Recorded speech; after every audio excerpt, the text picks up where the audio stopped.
Hello, hello, hello. Can you hear me okay? Marvelous. I'm Bob. I'm Jack. And we're here to talk a little bit about CISA's role in the whole Secure by Design movement. And what we will do, let's see, I don't have the confidence monitor here. That's all right, I'll just stare over there. So we really want to talk about where the Secure by Design movement has been, where it is, and where it's going to go. But before we do that, I want to talk a little bit about what we're thinking about in terms of other industries. So what do other industries do that we think is useful for us to inherit? This is a diagram that looks a little busy, but let me decompose it for you. This is all about cars and driving. If you see the two blue lines that move up and to the right, you will see that the top blue line is all about the number of people in the United States, population since around 1920, and you'll see that that's going up. You'll also see the number of miles driven. That lower blue line is moving up. Those are measured in the tens of billions of miles driven per year. And if you look at that red line is fatalities. And so we think that this is an interesting graph for a couple of reasons. One is that as there have been more Americans who are buying more cars and they're driving more miles, those lines go up. And if that red line had stayed flat during all of that, I think that would have been astonishing. The fact that it's coming down even more so. But I think the real takeaway from this is that they have data. They have data going back for many years, and every year they add another data point and make the trend line continue. This isn't something that we're really used to in the world of cybersecurity. Speaking of fatalities, there's a fatality analysis reporting system, FARS. So every time there's an accident with a fatality, people fill out the paperwork, it goes into a national database, and then from there, it goes into this website, and it's also data that you can download, slice and dice yourself. This actually happened. Somebody took a look at the data, and they noticed that 5-star rated cars were implicated in fatalities that were consistent with 2-star rated cars. And after they were able to slice and dice the information well enough, they concluded that the crash tests that they were performing in the automotive industry were not sufficient to do the analysis on this one particular kind of crash called driver side front overlap crash. And so again, this isn't something that we're really used to in this industry. How about the NTSB? So if you can go to the NTSB website, you can slice and dice crash information in all sorts of different ways. And not only can you look at the prevalence of these crashes, these accidents, you can slice and dice the information in terms of the root cause. So you can see which contributing factors were implicated in this particular accident. I think that's pretty groovy. We don't really have anything exactly like that. So how do we compare? What is it that we have? Well, we do have some information, and that information is super helpful. But what we want to do is encourage people to start thinking about these kinds of data sources and many others in terms of how they directly help the customers who are trying to defend their networks, but also the manufacturers, the software companies that are making the products. I think in this industry, we find ourselves glamorizing and talking a lot about what the villains do right, what the bad guys do right to compromise people. We talk about what the victims did wrong. They didn't patch fast enough. They didn't turn on MFA on this one account. But there's another component to this, which I don't think we talk enough about, which is the vendors who make the software and create the environment in which we see these accidents not just occur, but in some cases become likely. So with that, Jack is going to talk a little bit about our white paper. Thank you, Bob. And before I dive into our Secure by Design work, I'm curious, quick show of hands, how many people have heard of or seen or read the National Cybersecurity Strategy? A decent amount. Great. And how many people here, be honest, before this talk had heard of our Secure by Design work? Okay, similar amount. So I'll give some background on both for the people who haven't. So earlier this year, the White House released the National Cybersecurity Strategy, which outlines the administration's plan for charting a more secure future.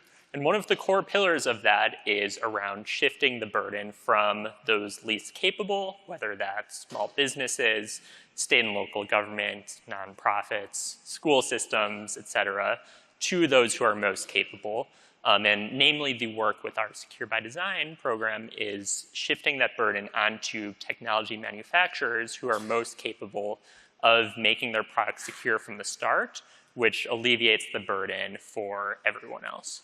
So I'll get into that work and encourage you to, after this talk, read our first white paper, which we published in April of this year. It wasn't just CISA, but we had both domestic and international partners, the Federal Bureau of Investigation, National Security Agency, 6 countries other than the US, Canada, Australia, New Zealand, the UK, Netherlands, and Germany. So a great showing that really united behind this concept of secure by design. Now, what do we mean by secure by design? Really, we have to go and start with, okay, if you are a small business, if you're a school, if you're someone who is so-called target-rich, cyber-poor, what does the lay of the land look like today? Well, you have a lot of responsibility for securing yourself. You have to comply with patches, you have to monitor security logs, you have to read sometimes lengthy hardening guides from companies to make sure that you are patching every single thing and configuring this product that you're buying securely. You have to, for instance, manage all of your employees. There's a lot of work that even a small business or, for instance, a local county might have to do, and when you have maybe one IT person at that, why are we expecting so much? And really, this comes to fruition when we see an incident occur. A lot of time is spent right of boom, right? So we have an incident happening, and you have to do all sorts of work to really discover, okay, how did they get in? Might have to do some work post-boom, notifying authorities, perhaps paying a ransom, even making sure that this doesn't happen again. But what we find, and yes, shift left has been going on for a while, but really, we want to make sure that this is going all the way to the technology manufacturer so that an entire class of vulnerability that gets exploited can't happen again. So we have to go back not just to when the vulnerability was exploited, not just to when it was exposed. Bob talked about, we like to talk about the villains, the victims, the vulnerabilities. We have to go back even before that to see, okay, what was the class of the software weakness that was originally designed in, and how can we do better going forward so that this doesn't happen? Because really, the truth is, no amount of time that we spend in that last step, step 5, is going to save us. It's not going to prevent any breaches. We have to be thinking, and yes, we have to recover from an incident, but we also have to make sure that whatever class of vulnerability that occurred does not happen again. So this led to our Secure by Design white paper. And in it, we outlined 3 core principles that we want every software manufacturer to adopt. Number 1 is that they need to be owning security outcomes for their customers.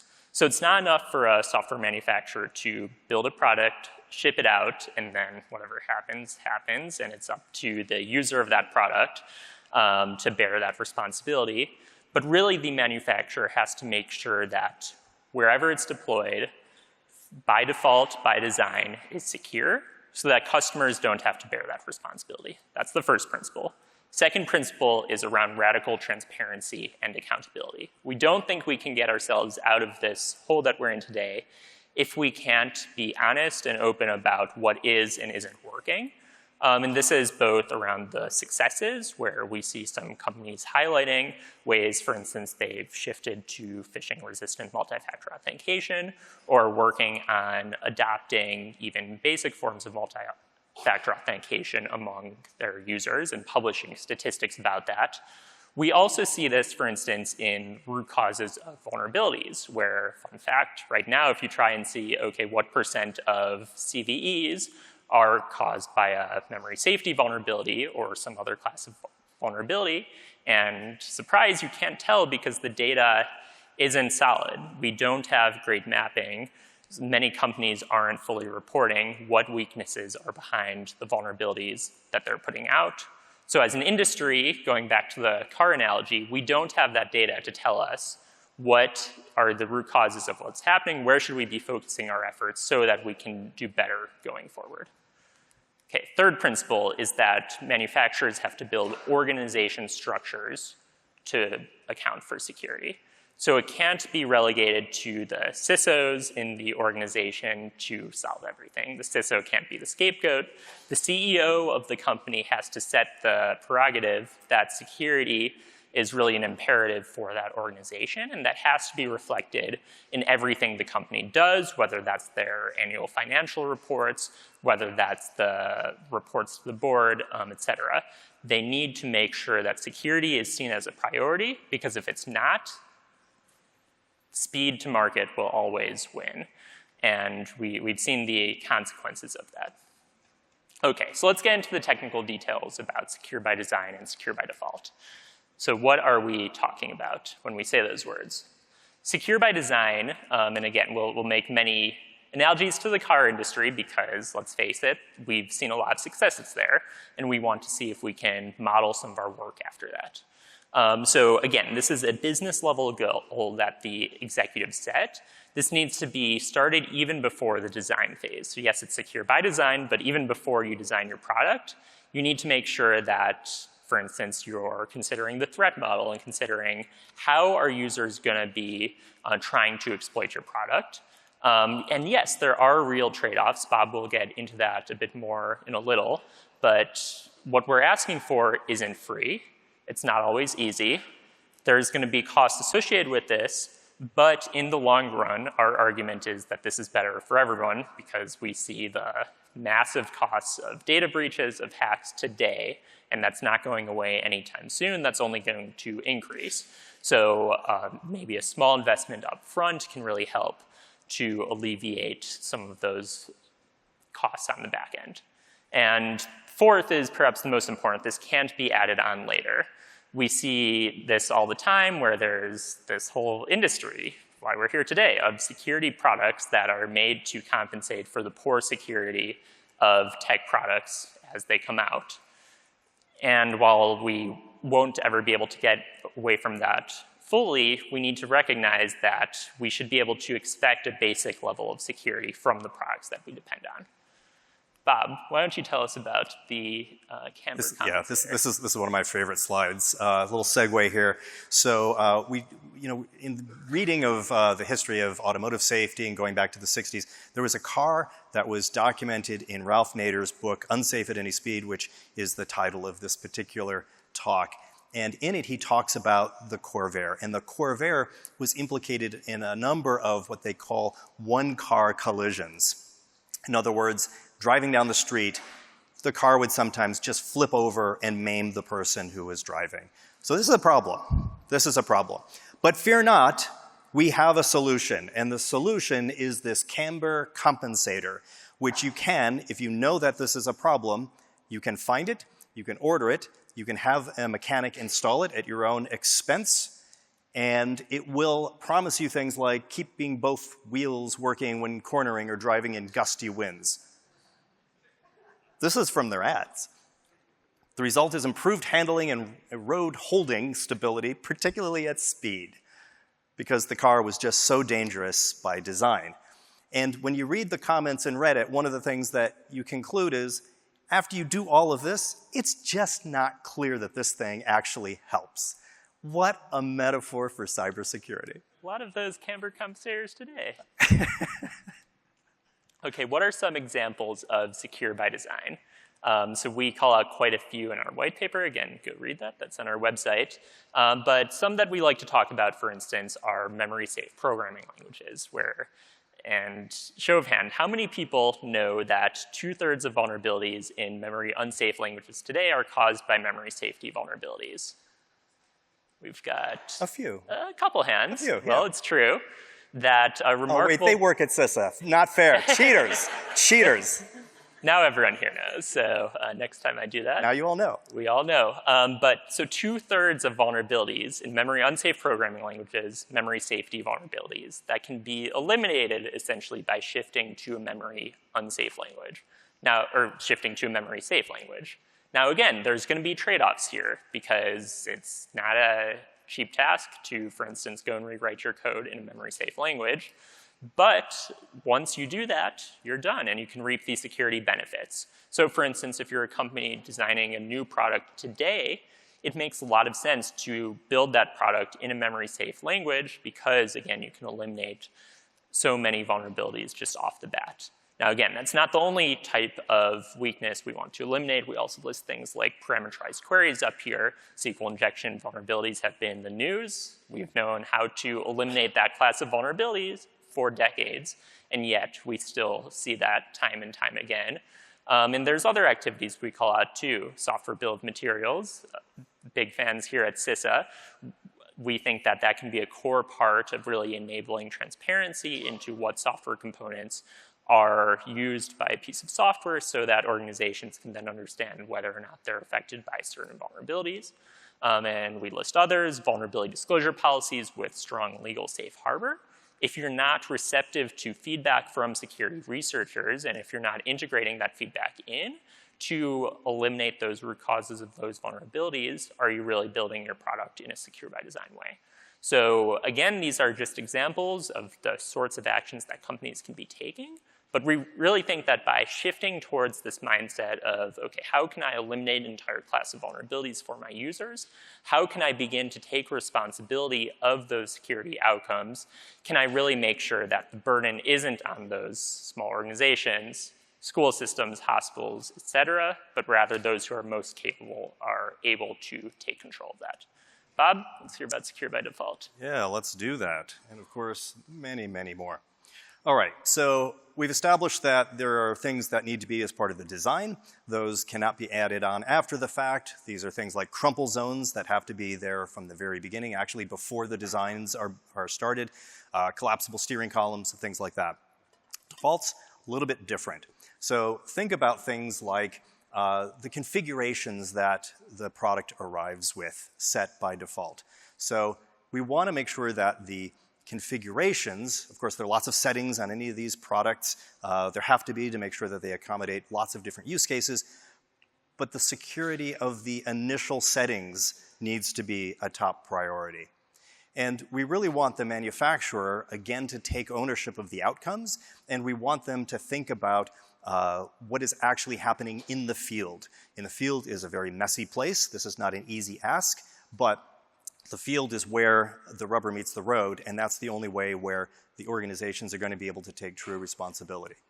And we want things like MFA on by default. We want to have things that are configured not so that the burden is on the administrators who may not actually understand the value of MFA. It sounds very strange for us to say this, but there are many organizations where they may have one IT person over many school districts. They actually don't understand the full value of that because they don't understand intimately how the attacks happen and how easy they are.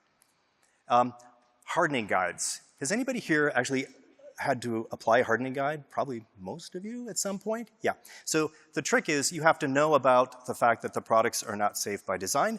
You have to know that there's a compensating control, which is this hardening guide. You have to go find it. It's often very difficult to find on the manufacturer's website. Download it, look at it, and apply it at your own time and expense. And many of them are not written by security people to help you understand the actual trade-offs. So they will tell you to do that if this particular control, if you want to have this outcome, but they don't tell you what the attackers are going to do if you do turn that on. That's a hard problem, and we want to start talking about loosening guides, not hardening guides. And we don't think that there should be additional burden of cost associated with this. So we don't want to have people buy new licenses. We want people to be able to enjoy the safety mechanisms just like you have when you buy a car, you get the seatbelt. It's just how it comes. And they should be in every product, not an upcharge, not a separate SKU, not something that you have to negotiate with the vendor. Okay, what are some examples of this? Default passwords. There's still products today that ship with default passwords. We know that default passwords are a very easy way for attackers to get in, and this is a big problem. We need to eliminate that. Single sign-on at no additional cost. Have any of you heard of the single sign-on tax, SSO tax? Okay, a whole bunch of you. So I didn't know about this until I joined a 200-person organization and had to find a way to centralize all of our logins through a single sign-on provider. And when I did that, and I went to renegotiate the contracts with the individual SaaS providers, many of them said, we love that you're centralizing your authentication. That's a smart security move. Here's your added bill. And so it was a bigger cost per seat and a different number of minimum seats. So imagine needing 4 seats and being forced to buy 20. This is a cost that most organizations who are smaller simply cannot afford. Higher quality audit logs. This has been something we've talked about for a long time. It actually has been in the news recently.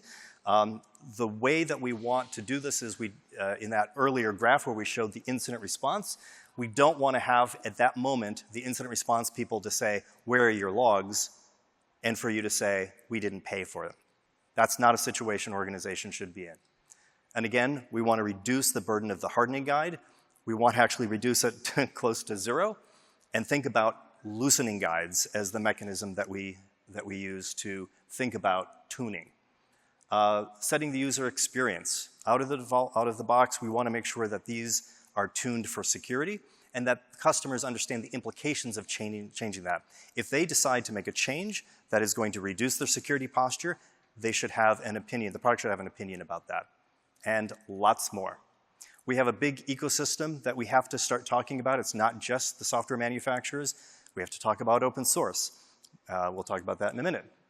We have to talk about the venture capitalists and the cybersecurity insurance companies and the standards bodies and many, many more. So we recognize that this is no small ask, and we understand that all hands need to get put on this car to push it out of this ditch.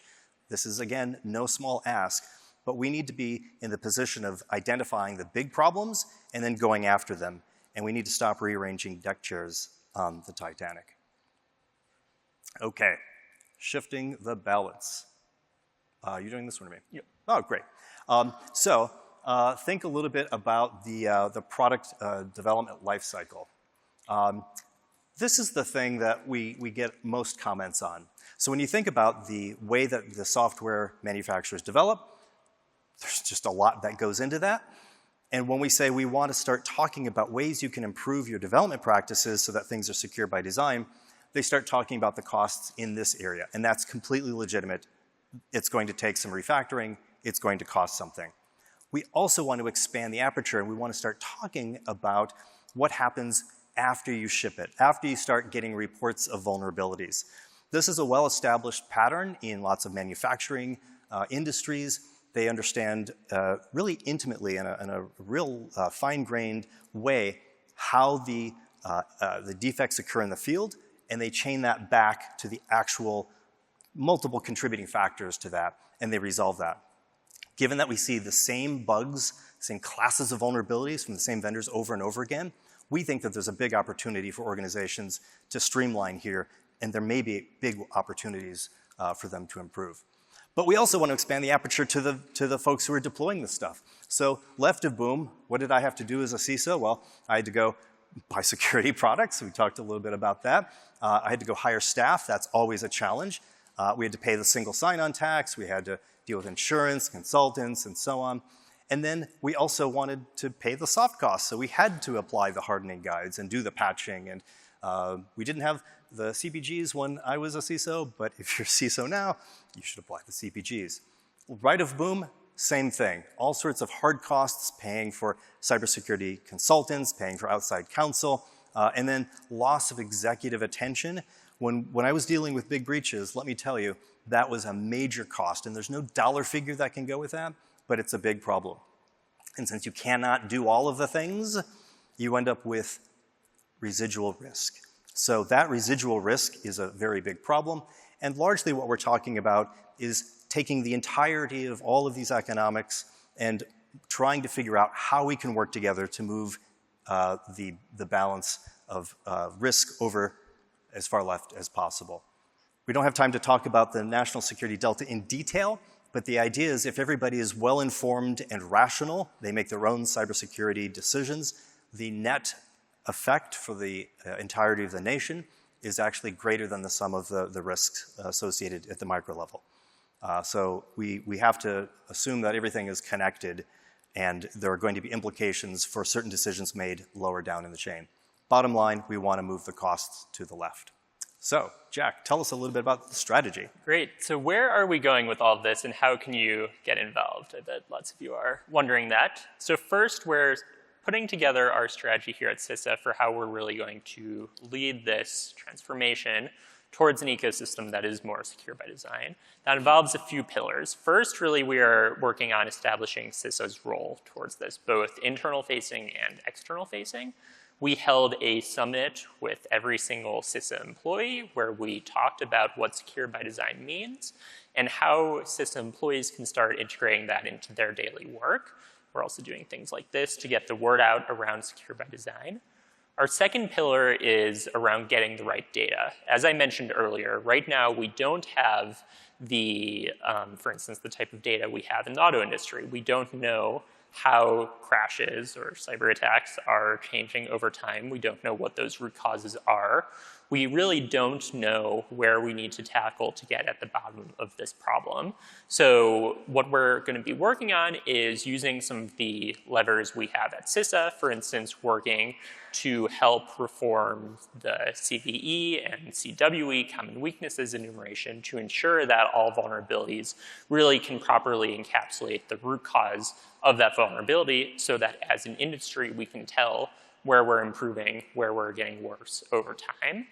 We also have the Cyber Incident Reporting for Critical Infrastructure Act, CIRCIA, which Congress gave us new authorities last year, allowing or really requiring every critical infrastructure entity to report cyber attacks to us. So the rulemaking process for that is currently in effect or ongoing, but once that's in effect, we will have much better sense of what cyber attacks are facing our nation and how trends are changing over time. And then really the third pillar is around driving adoption of these practices at scale among everyone in that chart Bob was showing earlier of all the ecosystems we care about. So yes, we of course want the tech manufacturers to start adopting these practices into everything they do, but we know we also need to be looking at the customers to ensure that they know how to evaluate products on the basis of security. We need to be working with the open source community, more to come on that in a second. We need to be looking at education to ensure that the population of software developers out there are capable of writing secure code. I studied computer science myself at Stanford. We weren't required to take a security class. The vast majority of schools out there today don't. How can we get to a better place so that future software developers know a thing or two about security? Okay, some announcements. First, today in partnership with the White House Office of the National Cyber Director, as well as DARPA, Defense Advanced Research Projects Agency, the National Science Foundation, and the White House Office of Management and Budget, we released a request for information on open source security and memory-safe programming languages. The idea here being that open source is a public good. Everyone, whether you're government, whether you're critical infrastructure, whether you're a small business, benefits from open source code. And as a public good, the government can play a role in making sure that this ecosystem is as secure as possible so that everyone can depend on that. We saw vulnerabilities like log4j, which and the log4shell vulnerability, which showed what the open source community knew for years, that when there's a pervasive library, a vulnerability in that can lead to widespread downstream security effects. So how can we help build a safer ecosystem so that we all can continue to reap the benefits for innovation and really the remarkable benefits we get from open source software? What we're asking for in this RFI is for you to tell us where we should be focusing our efforts. Should we, for instance, be looking at helping rewrite open source components in memory-safe programming languages? There's some great work being done there already. We want to see if we can help expand that. And there's many other areas we call out: developer education, international collaboration. Tell us where we should be focusing and how we should best be working with the open source community. And really, the federal government is one of the largest, if not the largest, users of open source software in the world. So we have a responsibility to make sure that the code that we get so much benefit from, we're also contributing back to. So that's one announcement. We also, earlier this week, held a summit on K-12 cybersecurity.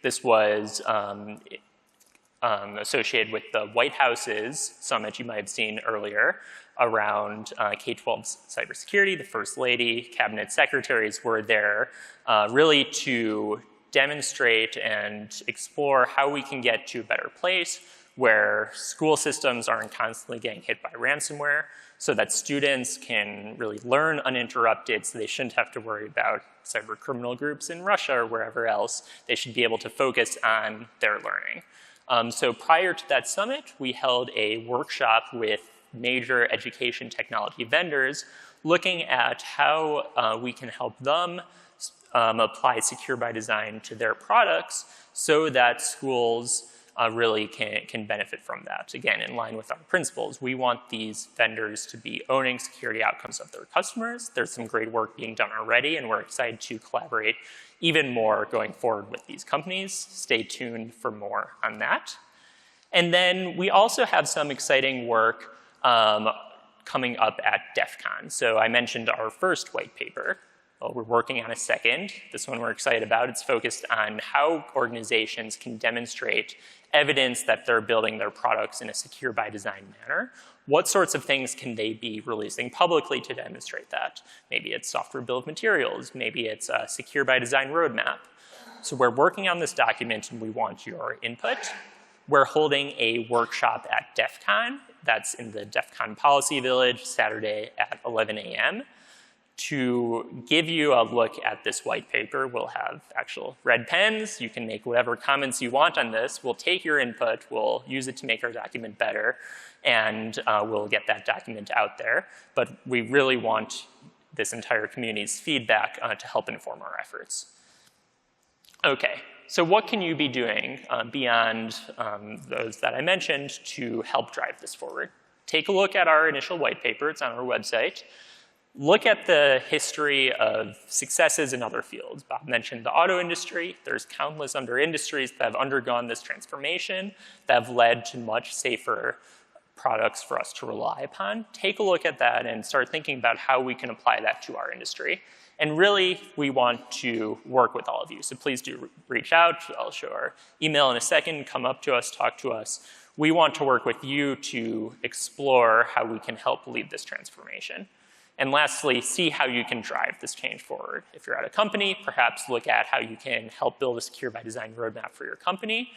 If you work as a security researcher, for instance, see how you can help companies start to connect the dots and see, okay, I've had a few vulnerabilities in a similar class.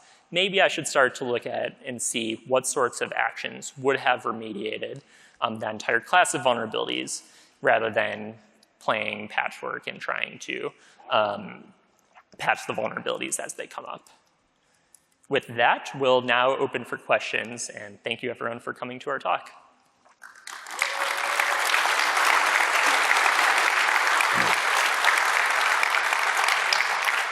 And I think they've reserved at least this one, if not some of the other microphones in the front, for some questions. First of all, I'd like to say thank you for doing this. I've worked in critical infrastructure my whole career, so it's great to see it. It makes it easier for us to do our jobs. The second piece is around secure by design. A lot of these assets have 20 years of life. You know, they're not containerized in their structure, so actually doing the patching requires pretty significant simulation testing in context for the industry. Also a lot of specialized builds depending on how concentrated the customer segment is. I don't know how we'll be able to do that without charging for those updates over the life cycle. And I want to get your thoughts on that because it's very different than something that has a 2-year life. We want to stay committed, but it becomes very hard to do the services over that period without having a way to cover those costs. So a couple thoughts. One is, I think as I've gone through my journey, I've also been surprised how long IT systems live. So I think there's some real challenges there. And maybe we can decouple some of the pieces of that. So there's obviously the longevity. we think that there are ways to start looking at entire classes of vulnerability that should be eliminated. So patching for the same old vulnerability over and over again, we're hoping that that organizations can find ways to invest to eliminate those. And then there are also things like secure protocols and other things that do need to evolve over time. So in terms of the cost, I think what we need to do is get much deeper into that economic analysis that we showed up there. We need to understand exactly where the dials are. These are some open questions for investigation, but we want everyone to start thinking along those lines so that we can actually start answering those questions, not with a quick answer from us up here on the stage, but to actually be much more insightful about how we do the analysis, how we get economic rigor, and how we start talking about the nudges and the changes in incentives that need to take place. Anything else you want to add? Yeah, and I'll just call out the Department of Energy has a cyber-informed engineering strategy, which is applying a lot of these secure by design concepts in the operational technology space. So that's another area where very much recommend people to read up on that and start thinking about how in this environment where there is much more long-lived technology, other constraints, how can we start getting to a better place there? Hi. So I'm a security product manager, and my job is to make sure that my products are secure by design. When I read the different standards out there, they're all in terms of what my customer needs in their data centers for security. What does zero trust look for them? What does good look for them? What I have to do is translate that into what is proper for my product. So what does good, better, best look like? I'm not seeing guidance for features and capabilities that should be built into a given product in order to help my customers on their zero trust journey. I'm figuring that out myself, but when I read the zero trust execution roadmap and all these other features, I'm doing a lot of back translation and figuring out, which is fun, but I think more guidance is probably needed at the product level, directly at the manufacturers instead of just at the customers. Yeah, that's a great point, and actually one area, and yeah, I'll say there's a lot of work that needs to be done there. One of the things we've started doing ourselves at CISA is we've started taking, when we're putting out guidance, when we're making recommendations, traditionally they're focused on what customers should be doing to secure their products. We've started bundling that with recommendations for manufacturers to say, okay, here's what a customer can do to alleviate an instance of this. Here's what a manufacturer could be doing to eliminate an entire class of vulnerabilities here or actions like that. So would love to explore that more. But yes, I think we do, as kind of an industry, need to expand to make sure that we're doing both the enterprise side, but then also the product security side of recommendations.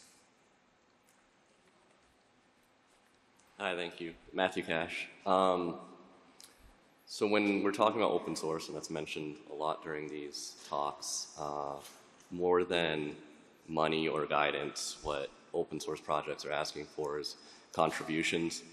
Is that something that any departments are looking into participating in?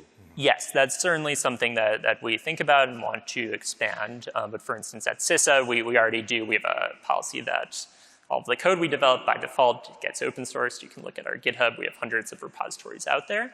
But yes, we want to go even further and say, okay, to make sure that federal employees are able to make contributions to outside code repositories. We're doing some work internally at our agency and with DHS to make sure that that is getting passed down to software developers that work for our agencies. But then we're also looking at seeing how more broadly we can help ensure that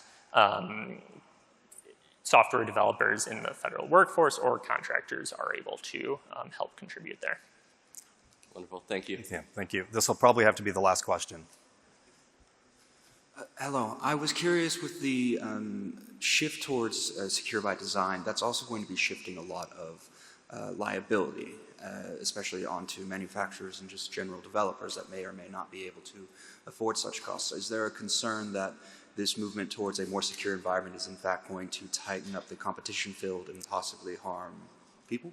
Yeah, so I think that's a very astute observation. So we want to make sure that the things that some of the tech giants are doing to eliminate entire classes of vulnerability, we want to make sure that we have vigorous conversations about how we can democratize that. We want to make sure that it's not the literal top 1% of software development houses that can make sure that they eliminate memory safety vulnerabilities. They can eliminate input sanitization problems. We want to make sure that we are talking about the cost, the economics, ease of use, developer training, all of those things, so that as an industry we're getting rid of them and that we're not relying on just the, like I said, the very top organizations that can afford to create those well-lit paths. We want those well-lit paths to be ubiquitous.